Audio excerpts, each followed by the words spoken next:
It's a beautiful summer evening in Oxford in 1983. I'm 20, and I'm walking arm in arm with Josh. He's tanned and tall and looks gorgeous in his dinner jacket.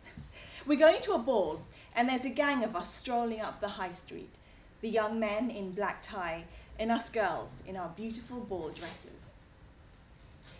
I'm wearing a blood red cheongsam, which is Chinese for long dress. It's that traditional dress with a high collar and buttons down the side. It was made for me by our family tailor in Malaysia to fit my every curve all the way down to the ground.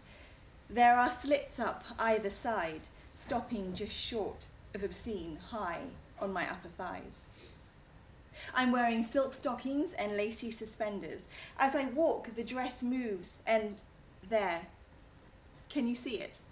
Just a hint of that delicate strap high up on my thigh. I'm wearing a pair of Kurt Geiger stilettos, black patent leather with 3-inch heels. There's a shiny black triangle at the tip where my toes are. There's a thin leather strap running up the middle of the foot like a thong to meet another strap that goes around my ankle like a bondage collar. The shape of the shoe makes my foot arch back like a woman in ecstasy. And I swish along. The stilettos make me walk in a delicate swaying manner, and I'm taking tiny baby steps. I feel a class above all the other girls in their flouncy ball dresses, walking arm in arm with their young men, because the men, they are all looking at me.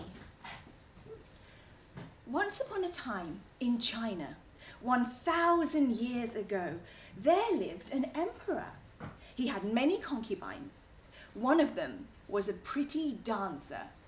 She was his favorite. She had small, delicate feet, and one day she bound them up and danced on point, like modern ballerinas do, and her feet looked even smaller and more dainty. And the emperor said, I do like small feet. All the other concubines flew into a jealous rage. They wanted small feet too, so they all began to bind their feet. Everyone could see how dainty and elegant small feet could be, and the dukes and princes and courtiers all said, we do like small feet. These women with bound feet were considered feminine and desirable. They walked in a swaying, delicate manner, which all the men in the kingdom found charming. They could not move quickly and had to take tiny baby steps. These women were considered a class above those dirty, ugly, vulgar peasants with their big, horrible, masculine feet. These women with baby feet were the ones who found the best and richest husbands. So more and more women began to bind their feet and to bind their daughters' feet, until all the women in the land had small, dainty, elegant feet. These bound feet became known as lotus feet, little lotus feet like the bud of the lotus flower. But when all the women have small feet, how do you distinguish yourself?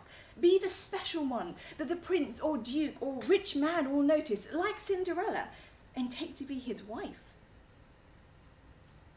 You make your feet even smaller. So the greatest prize of all, the most treasured perfect foot, was a foot that was 3 inches long, the tiniest that a human foot could possibly be. And this was known as the golden lotus.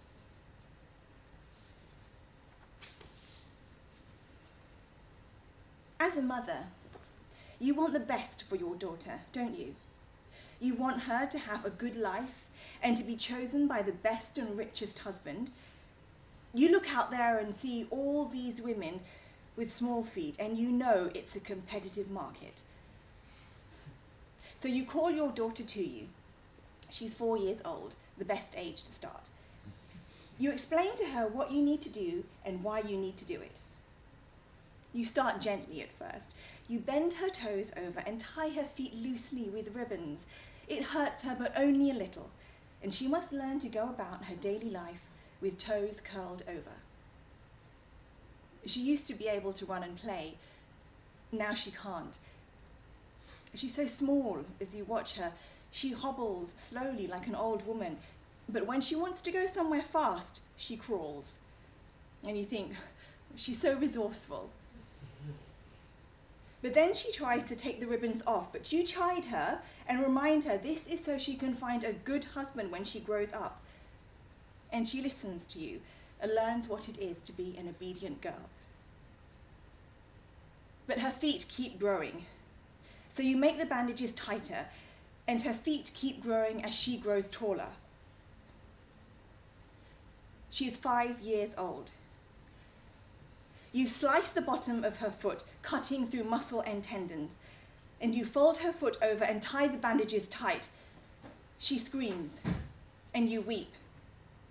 And you remember what it was like for you at that age, how you screamed and struggled and tried to run away. But how could you, with your feet cut in two? You're not angry with your mama. No, you're not. You're grateful to her because, look, you have this good life and this good husband. And you know your children will never go hungry. But your daughter's feet keep growing. She's 6 years old, and you break her toes, and still her feet keep growing.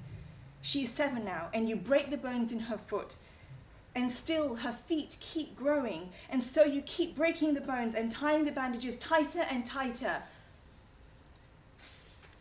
She is 10 now.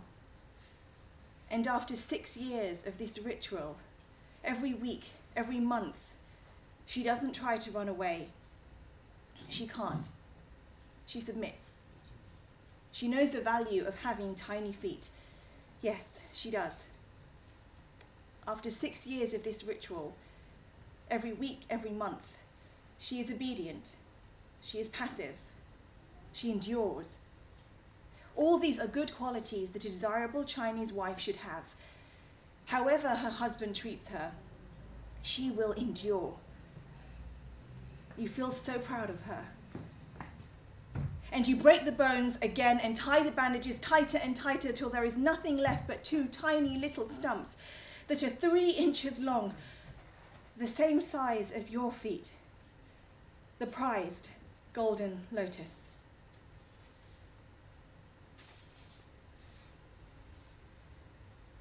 By the time I am 10, I'm wearing boy clothes at home.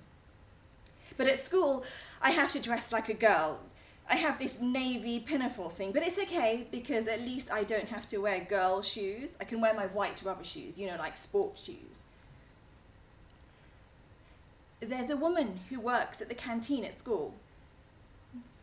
She's big and fat and has short hair. She wears man's clothes and man's shoes.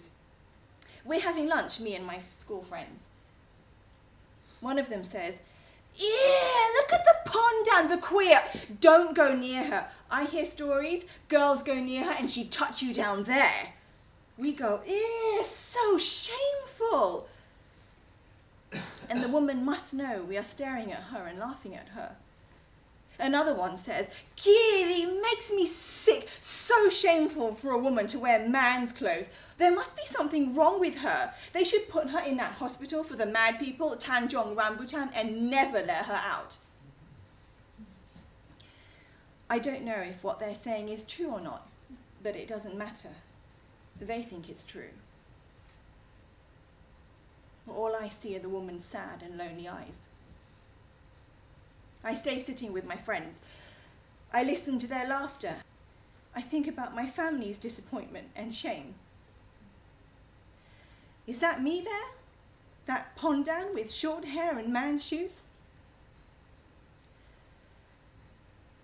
And so, over time, I give up my cock shoes and all the power and glamour that they mean for me. I give up Bruce Lee and John Steed. I hide my shame and I bind up my spirit of rebellion and defiance. With obedience, submission and endurance, I bind up my tomboy energy and I break its bones, cut down the eldest son and bind the bandages tighter and tighter till there is nothing left but a heart that is tiny and broken. And over it all, I put on a beautiful embroidered disguise. I'm 25. I'm in London. I'm a lawyer. It's the 80s. I have incredible, amazing power hair. I have beautiful clothes and beautiful tick-tock shoes. A pair of navy Gucci pumps, red wedges with a white trim, white wedges with a blue trim, delicate Italian slip-ons in a two-toned black, tan slingbacks with killer heels and knee-high boots like Emma Peel. All the men in my social circle see a woman who is feminine and desirable. And this is my power. These lovely young men who are good-looking and tall, they're lawyers and bankers and have CVs that would make my family swoon. We go to the theatre, we go to the opera, we host dinner parties together. They can cook and keep house, and they're kind and sweet. They would make such perfect husbands. And every moment is an agony. It's her they love, the China doll, with her beautiful hair and beautiful clothes and beautiful little shoes.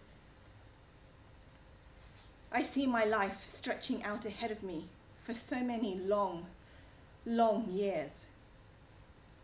How many tiny, painful moments does it take to make a long, long life? How will I endure it?